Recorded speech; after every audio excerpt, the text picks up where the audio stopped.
but well, that's pretty much it. That really sums it up. And we saw last game how valuable the Broodmother was to the entire game unfolding in this strike coming out. That's very interesting. So they really want to go for that early aggression. Of course, it opens up even more free farm for the Gyrocopter, but he wasn't really, I don't know. Oh, poor Xiaowei getting cut out behind the tier 1 tower there by a sentry ward. It's going to be first blood drawn by the Queen of Pain and the Dragon Knight as they try to go for this tower. Honestly, I'm not sure if they can do it, especially with aggressive coming into the Gyrocopter call down and this rocket barrage onto Yao. They're going to blow up the poor Pug then. With that, the push is pretty much stopped. They'll get about a third damage on that tier. Spotting out what they do here, but they're really high in HP even at this point. And Lion has at least mana for one more disabled. There it is. There's down with me. Working out, and well, interesting to say the least. We have the Queen of Pain here in an awkward position. 10-minute rune. There's a sentry, however, and now they're gonna go on a bounty hunter. That's another easy kill for them to pick up. The question is, do we get more? It's a 3-on-3 situation. Another ward is up. There's a cooldown, but this cooldown is not gonna do much. It just did one impact on. Its bottom tower is under attack.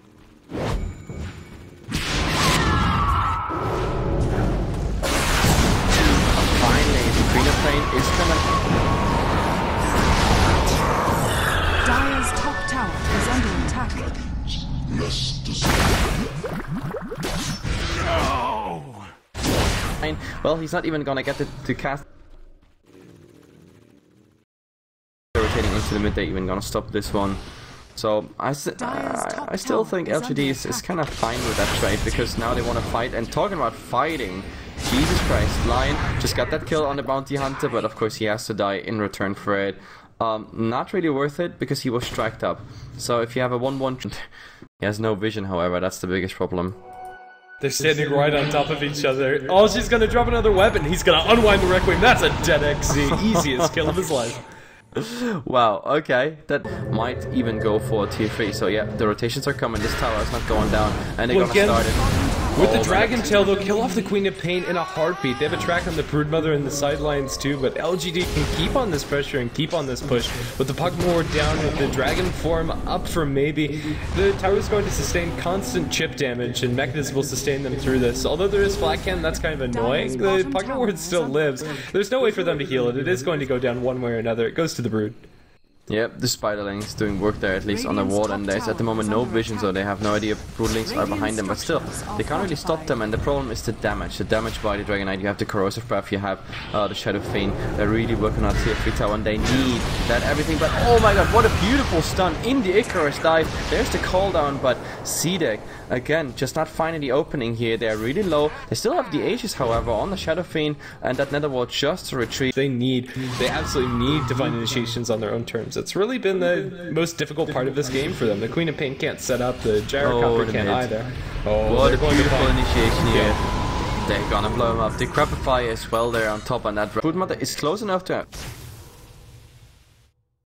going north and still having like long duration of his track going on. What the hell? I don't know. They're going to find the heroes on the backlines. The Sonic Wave over 3 is going to be pretty good, but is it good enough? They'll lose the line as the Weapons unwound by Sylar is going to kill off one. The Queen of Pain also going to hit the deck with a raise. They'll lose their Broodmother, and the Gyrocopter is now standing alone. There's a Phoenix over on the sideline. Sylar is going to fall. A triple kill for Sylar and a double for Aggressive, but now that the Phoenix is alone, he's also going to die. A 2-for-5 trade as CDEC. That was such an aggressive move. They knew that everybody from LGD was on their tail, involved in very many kills at all. Inside mid lane, Phoenix going to be forced to Icarus dive away, but he doesn't get to the high ground. He's going to have to TP, but Shuriken cancels that, and that's the death of Q, although maybe they can turn around for Xiaowei. The Queen of Pain is going to join the fray, but now Fiend's gripped up. The Queen of Pain is also going to fall. LGD find themselves a free 2 kills. That was very interesting, and that just happened. I guess they just come in here as a gank, and I can just, you know, immediately just go for it, but it's not gonna happen. Instead they come from the other side. The Bounty Hunter still in a position where he can scout, but oh, beautiful XC coming out. They might actually be able to just get rid of him really fast, but there is Glimmer Cape, everything's coming out, and this DK just opening here on the Phoenix, and he doesn't even get his egg off. Well, the Jacob is trying his best, but hell, he is called down on 2 people with a BKB, and therefore Bane just easy ultimate on him. They try to still fight a bit, but a GG call already has been made by Aggressive. He knows he can't really carry this through. There goes the third one, the fourth one. Only the Boot Mummy survived. Momentum. As soon as the Pugna and DK started grouping up, they took tower after tower after tower, and I think the biggest... But I can also see where it has its advantages. Again, strong laning with the Undying. We have a much stronger roaming by CDEC. And the smoke, they're going to get the slow onto the Dragonite. With double raises connecting, they just need a little bit more DPS. Can they get in range for the Frostbite? No, one right click from the CM! She gets it! Xiaowei, the double damage value there. If there was not the double damage rune, that's not a kill. Like, so Dragonite going down and Crystal Maiden actively helping to make the Shadow Fiend win a lane where he was so far not doing that well, like not the crazy advantage we were talking about. And bottom, I think they should go on the Spirit Breaker because the Queen of Pain rotated already in. That's just a level 2 Queen of Pain. She safe. If a single disable lands, he's going to end up going down, and let's see how greedy he's going to play. Oh no, he walks right into Xiaowei. They'll have the Frostbite, they'll have the double edge, and the Hoof Stomp follow up with one raise. Shadow Fiend draws another kill. It's really just the DK and the Ember at this point, but Witch Dog. Where's the Shadow Fiend? The Shadow Fiend doesn't have his haste rune anymore, but still, with the raises here, right clicks and raises, is that enough? And the last one, he was dodging this one, but one more right click, no! The Dragon Tail is coming out, however, still, he's dying to the creeps pretty much, the creeps finishing off. Okay, that was hilarious. We have a second Dragon Tail in 4 seconds, there's also the charge, and I think this one should just do the trick here. Yes, look at it, Colon Base just buying some time, but overall, I still think we have this. Well, there are the chains. It should be enough for a kill. Now the problem is they're in a kind of awkward position. However, Crystal Maiden is coming in, and look at this. There's the charge on it. There are the coconuts bouncing. That's 1 kill. That's 2. Before the Spirit Breaker even goes down, the Spirit Breaker, well, probably gonna get killed by the Queen of Pain here, but she's actually getting stunned at this point. Has no blink. She really wants to be greedy there. Xiaowei, they got vision with an Observer Ward that they placed as they're going forward, and that is a dead Crystal Maiden. She's going to get hit by a decay, the charge forward, and there's not enough backup close by to even get the bash. It's going to be a killing spree for XC, but now the Shadow Fiend's coming in from the north. He's going to land one raise onto Q, but that's about all she wrote. The follow-up damage isn't quite there. Wyvern's going to apply the Arctic Burn to Garter, as well as to XC. No, just trying to focus on the Undying, and they'll get him through, but under the Tombstone, this is a bad place to fight, especially with the Paralyzing Gas going back and forth between the Wyvern and the Quap. With Stampede, Queen of Pain's going to survive, and it looks like the Shadow Fiend's also going to make himself scarce. They'll try to focus down this Tombstone, but with another charge coming forward, XC is going to cancel that one. CDEC have 5 heroes in the enemy woods, but, well, that's going to be missing in the middle. However, there's a charge on that poor Shadow Fiend. Even the Tombstone coming out, and that should be an easy kill. Not even crazy ultimates committed. There's a Tombstone under the tower. Also bad news in the mid. Well, this tower might actually get soloed by Shadow Fiend. Whoever goes into that tower defense, like the Dragonite, might find himself in an awkward position, however. Oh, there's a charge, but they found already the Witch Dog in the back line. There's a nice Tombstone, everybody pretty much got it, and that center being caught out. He's the victim of that gank, and even the Witch Dog buying back. Now the question is, do they find any initiation? We have no ultimate. Early enough in the game, and Witch Doctor is low enough level to where that buyback isn't going to cost him too much, and if they get the tower immediately after the fact, I don't think it's a terrible choice. It's not like Witch Doctor was getting that much gold towards X. Anyway, Torrent Tower and mid's going to be dropped low. The Sonic Wave over 3. Nether Strike onto Xiaowei. It's going to turn things around as the Crystal Maiden's healed up by the Winter Wyvern. XE trying for the charge. Yao, the tower shot's chasing him, and it's probably going to be lethal unless he stops and earns. In the meantime, they'll kill off the Witch Doctor. That is a dieback, but the Spirit Breaker does survive within inches of his life. Does get a little bit of extra earn healing before. Then again, CDEC, yeah, they're, oh no, never mind that. They're all coming in. We have a Tombstone, we have the ultimate, pretty much everything is ready. The DK still has some residual, and he's gonna go for it, but there's the fling, there's the center, nice stun, and the DK is already going down, however. We have the Tombstone, it's really low, but the center ultimate being utilized here. It's absolutely beautiful what they do. It's a 1-1 trade, Crystal Maiden, and there is the Death Ward. Look at it go. There, the Shadow Fiend, he's taken 1 at least with him, and now the Witch Dog still somehow alive. He's getting healed up. Now finally the right clicks are getting him down. The Undying still working. He has stick charges and everything. Decay, that should do the trick. Queen of Pain going down. I don't think it's enough for more, because also no zombies on the Winter Wyvern.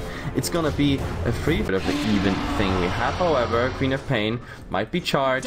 Yes, the charge is coming in. Well, she's getting interrupted on that one. That was a bad TP. She still has a blink going forward. Well, there's the Urn charge and everything. Ember is just gonna scout her out, and that's an easy kill right there. And I think they're gonna transition directly into the tier 1 tower here. Oh, invisible in the backlines. This is very interesting. Center looking for initiation. He needs to find that blink dagger. In the meantime, the double damage DK is going to be charging forward. They'll charge through Xiao Wei to destroy the Winter Wyvern. The Requiem's unwound as the Witch Doctor dies. I'm lagging out a little bit here, but we should still be able to follow this fight. The Sion ultimate's going to be cancelled. No killer off 2. A 2-for-1 trade at the moment. This maybe also goes down the center after double edging is ripped apart, and Sylar is going to be able to blink out to safety, although only just. Is there enough to chase? Ember Spirit has drums, has phase boots, and is going to land the chains onto Sylar. The blink coming off of cooldown. Is it going to save his life? No, the urn is going to be lethal. Oh Jesus, so it's a 2-for-5 trade. Talking about good fights and talking about staying into this. Has a remnant here bottom. He could join the fight from the backline, and there's the engagement of the Shadow Fiend. He does not have his BKB yet. There's the ultimate holding in place. Nice tombstone, central placement, but the Spirit Breaker is the first one here to go down.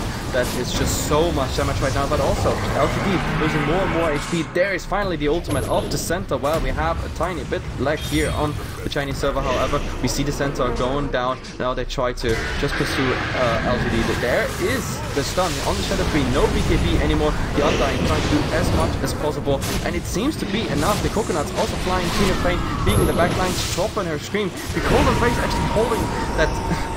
That Shadow Fiend still alive. I have no idea how. Crystal Maiden getting that kill on the DK in a trade for her own life. There is, however, still the Winter Wyvern. The chains are coming up. Arctic Burn, he could go somewhere. He's trying to TP, but he's not gonna make it. So in the end, the only survivor is the Queen of Pain, already in the base. Still shifting in experience. It already has been a nice advantage for quite a while now. There's a charge on the Queen of Pain. She still has everything she needs. There's the ultimate, and the Ember is coming in just for that rest of the damage that was missing. Anchored. But besides that, he's also not having like the prospect of crazy items incoming. That sort of solo Queen of Pain laning and then swapping. It kind of worked out for some kills, mid but lane. The jump is going to be dodged. Really nice remnant coming out from the Ember Spirit. Now that the Tombstone's on the ground with the Battle Fury cleave on 2, they'll drop Mummy out very low. Winter's Curse will buy him some time, but not near enough with the Nether Strike following the Stampeding Centaur. They'll kill off 2, and now chase for more as they catch out 4 Xiao Wei in the woods. The Ember Spirit is going to make quick work of that poor Crystal Maiden. Excuse me, as CDEC find themselves 3 kills. Yeah, LGD falling apart here. This was such a... Just wait and see. Neither teams have the greatest of Roshan lineups, although they have teams that are good at fighting around the Roshan. But they catch up, baby. The Shadow Fiend is going to be dragging till he can't even get off his BKB. He's going to go down, and CDEC find themselves with a huge window of opportunity. That's free Roshan. Yeah, right there. Let's see. Maybe they want to go for the initiation at the moment. Well, I think they're just going to get that tower. The easy going in. Oh, actually finding something here on Crystal Maiden. She's invisible, but there's a sentry ward. Forced up forward. Nice play by LGD. They still, never mind that they don't even need their charge. BKB coming out by the Spirit Breaker. And there's the Tombstone. Maybe they can get the Tombstone down this time, but however, Centaur already down. And oh my god, Shadow Fiend in the mid of everything, just eating ward up. There's the Golden Face trying to put him in position, but it's 4 down. Again, Crystal Maiden, Queen of Pain is the only survivor. The buybacks have to come out. They're gonna lose otherwise. Tier 3 tower. Tombstone still working, but well, the next creep wave was a tiny bit interrupted. However, we have even with the Winter Wyvern, who just died, by the way. I just thought he comes back from the fountain, but he died. Even with him, I have no idea how they would defend this. No, absolutely not. Shadow Fiend has buyback, but when he comes back, he's hardly going to pose a threat. This Aegis still on the Ember Spirit. Sonic Wave hits 4, and that's good and all, but that's not going to save this melee barracks. That started out reasonably well for LGD. There was a Winter's Curse over onto the Spirit Breaker, and that dropped him very low as the Ember Spirit was hitting him throughout all of that, but not near enough. He still survived. Can still go for the full amount of games, but at the moment, CDEC, they are definitely one step closer to that 2-1 versus LGD and then having your match game. And talking about match game, this might be the opening here. BKB on, there's the ultimate on the Queen of Pain, and well, there's the Cold Embrace. Keeping her alive at the moment, she still has everything she needs just to get away, but the opening on the Winter Wyvern was already there. His buyback is down. Crystal Maiden not even getting a second of her ultimate up there. It's the nice disengagement of the Centaur Warrunner, but Crystal Maiden actually calls it. She's sick of that game. She doesn't want to die anymore. GG. CDEC find themselves a 2-1 advantage in the best of 5 series. This is not something that a lot of people expected going into this matchup. It's game point for LGD. If they don't step things up, this could all be over in the favor of the underdogs. Very impressive showing coming out from them.